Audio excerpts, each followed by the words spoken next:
The Sentinel is known to be reliable, fearless, disciplined, consistent, courageous, motivated, and skillful. So do what you feel passionate about. Take chances. All these qualities start from the mind.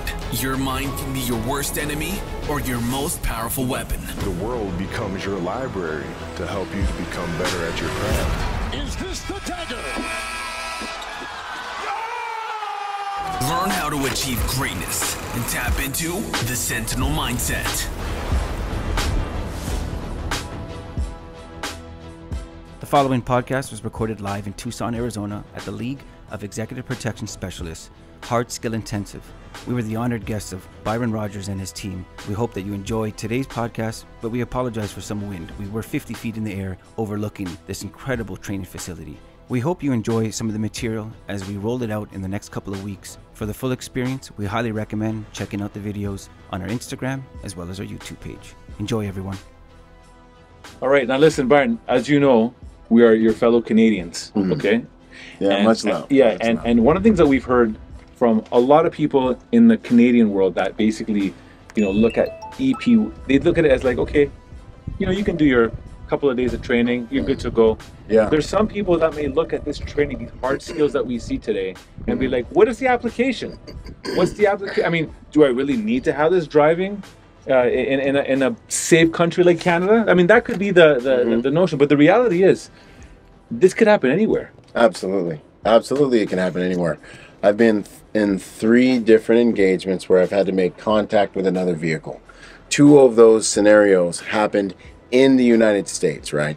So, granted, I've worked in over 70 different countries, but 2 of the times I had to go hands-on and had to move and actually choose for my safety and the safety of everyone involved to make contact with a vehicle and hit a vehicle with my vehicle was, in a first world country, So there's that thought, but to just zoom out a bit, to elevate our thinking, right, as we're up here. That's right. And this and we are in a beautiful lookout point right now. Yes, sir. Looking over the whole facility. Yeah. I don't have a crystal ball.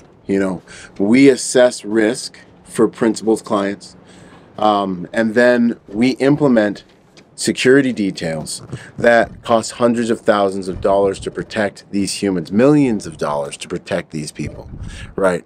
So to me, since I don't have a crystal ball, I want to make sure that my teams, I love the people that work for me and I love the people I've been brought on to protect.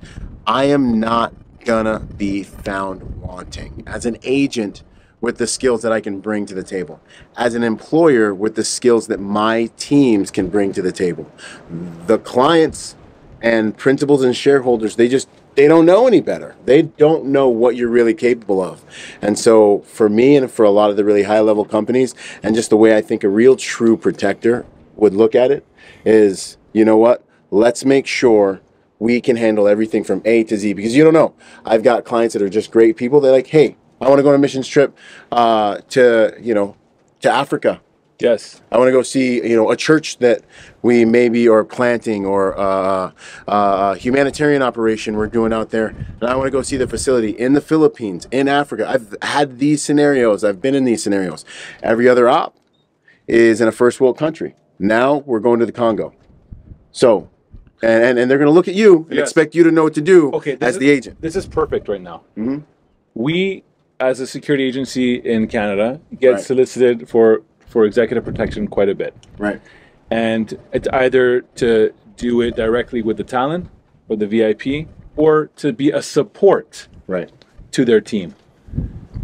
How easy is it for someone like yourself, as an experienced executive protection agent, to be able to identify somebody that doesn't know what they're doing on that level when they come and join your team, or as a support, or even as the client? If a client is used to always getting a certain level of protection, right, and then they go somewhere and someone doesn't have that, how easy it is to identify that person as a weak link? It's extremely easy. It's just like if we go to the shooting range, when we go to the range and everyone squares up and gets ready to do what they do, first you're going to start feeling the anxiety in their body. Right. Before they even do anything. The second they touch that weapon, I'm going to know that guy doesn't know what he's doing. That guy doesn't know what he's doing. He's not intimate So with their his body firearm. language The is an second easy tell. they're in seconds. And even if the client doesn't understand the principles and the tactics, what's going to happen is they're going to pick up on the anxiety, of everyone else around you being in flow, looking natural, moving, covering, blocking, throwing doors, checking hallways as they walk by.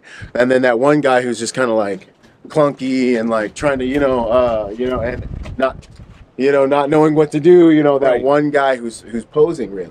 And Right. doesn't mean he's a bad guy, but it does mean that he doesn't really understand the nuances of protecting in that fluid environment. And you know what? Yes, go on. The other part of that is being identified as that is a very big risk. But what I really believe is an even bigger risk is the reality that you have many teams out there that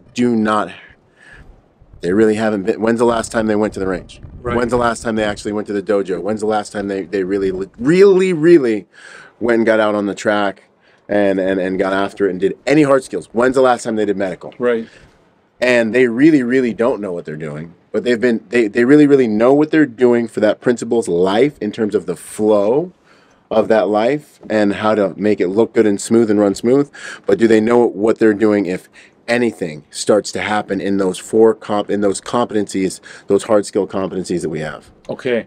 Listen, man, this is powerful stuff, because you know what, this industry, as much as it has some amazing agents, Right. it also has a lot of posers. Right. People that basically have been in the game and they feel, you know what, I can just blend in. I just got to wear my suit. Yeah.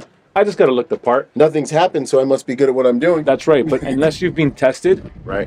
you're not going to know what your threshold is. 100%. So this is, to me, like, again, when I see stuff like this, it really is continually opening up my eyes of just how much the learning curve there is. And Byron, I heard you say this today. You're learning all the time. All the time. And we're always evolving. If anybody says I know it all, you don't. Yeah, it's a dangerous place to be. 100%. You got to lay yourself up, man, and be a better version of yourself over and over and over again. And I'm seeing that, Right. just how much there is to be all well-rounded. And it's not just about doing it one time. You got to keep doing it, man. You got to hone your craft. It's a lifestyle. It's a lifestyle. It's a man. lifestyle. This is what we do when we're not on the job is what makes us prepares us to perform for the worst day on the job. That's right. And that's the game. And I with the posing issue, and it's not always a malicious thing. It's just one of those things. You've been in the industry for 5-10 years. You've got some equity in the game.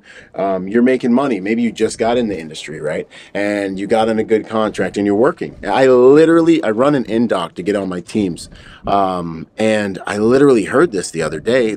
I brought a guy in, and it's another weird little phenomenon we have taking place where I got military guys at the in-doc. It's a tryout, right?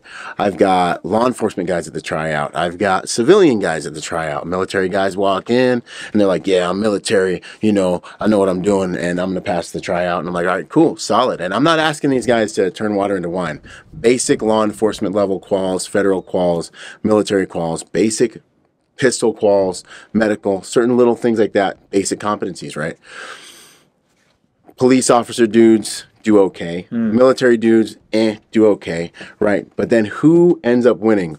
Everyone's meeting each other. The civilian guy, he's kind of humble. He's a little bit awkward. He's like, yeah, I don't have a cool background. I just train I train a little bit.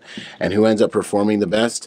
The civilian guy. Right. Because the military and law enforcement guys, whom I'm a part of, I'm a military guy, and I did this when I got out. They rest on their laurels and they believe that, because I went to war twice, I can still get down and I'll just smoke check this qual. Right. Now imagine if you dial that up to the reality of them actually running into an attack, a basic attack, force on force, a sophisticated attack. There's a high probability that you're going to be a casualty, right? Because you're once upon a time guy in it. And there's a lot of once upon a time guying going on in our industry. And so what we want to create is a safe place for you to come and see what your threshold is, expose your weaknesses, expose your deficiencies in a safe place amongst people who are from the warrior culture. Yes. That understand that love you. Every drop of blood you bleed, we want to honor you for every drip of sweat out here, because this is where you really get made. Then you go back into your career with confidence, experience with yourself, and that replaces arrogance. because now you know what you're capable of. Not you guess, not you did it 5-10 years ago.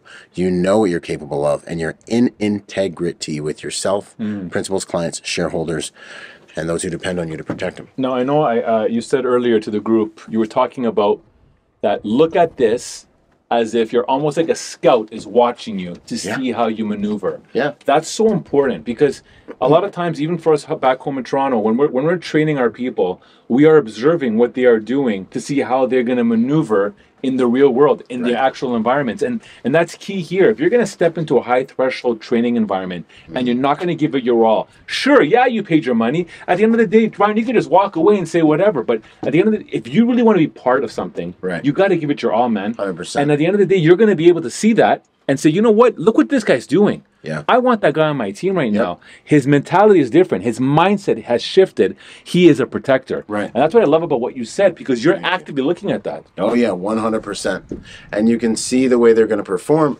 because what they're doing is they're facing these challenges. Right. And I want to see how they're going to deal with the challenges. I told them this morning when we did our PT, our physical fitness stuff, I was like, look, you're going to be getting tested. You're going to be doing all this stuff. You're going to get, some of you might get high test scores. But what we're about to do right now is we're going to look inside your heart.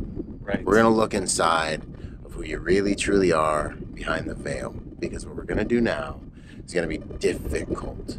And we're going to see what you're made of. And I don't aim to, break these dudes off before the training day.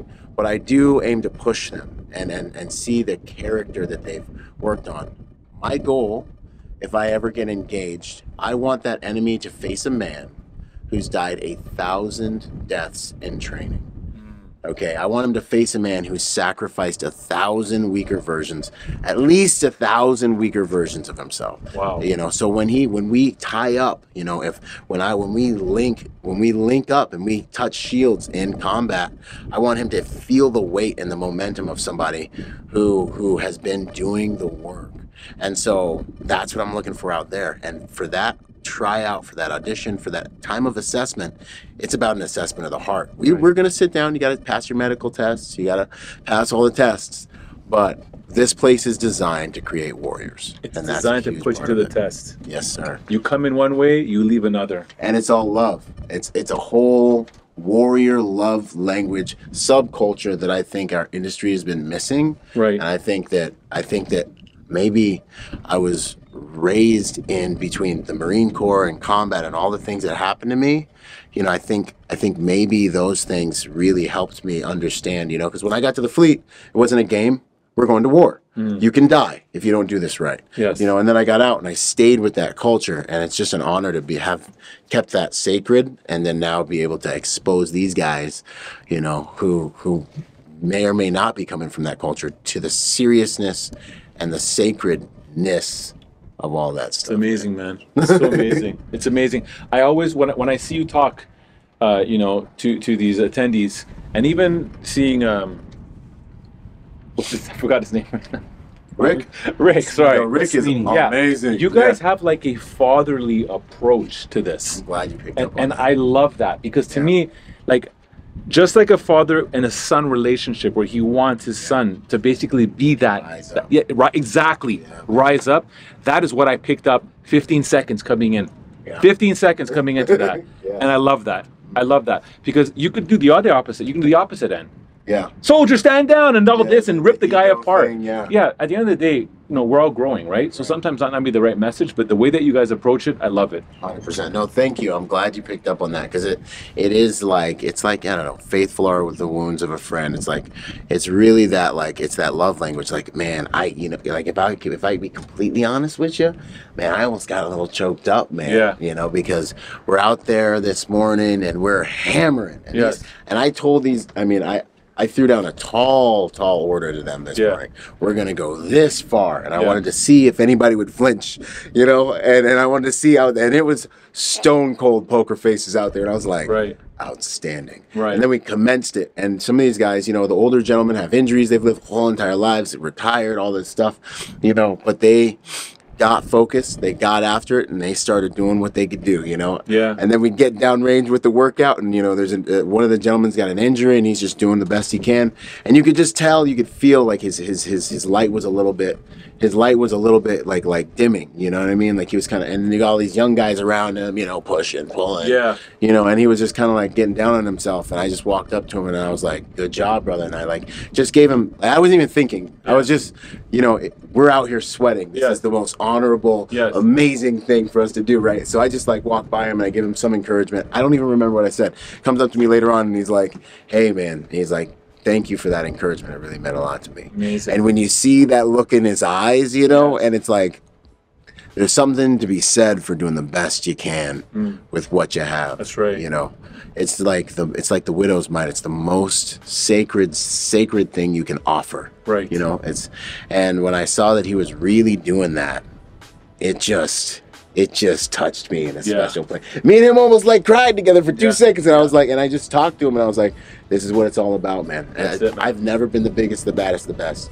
All I've done is given the best I have on that altar of progress, and that's what I saw you doing this morning, and that's what I want to honor and respect, and that's what I love, man. The altar of progress. Yeah, man. I love it. So it's been beautiful. These guys will be like brother warriors when they get out of here. 100%, man. Well, I think that's the wind telling us. Fly away. Oh. This podcast is brought to you by Executive Protection Lifestyle Canada. Make sure to drop by next week and don't forget to subscribe.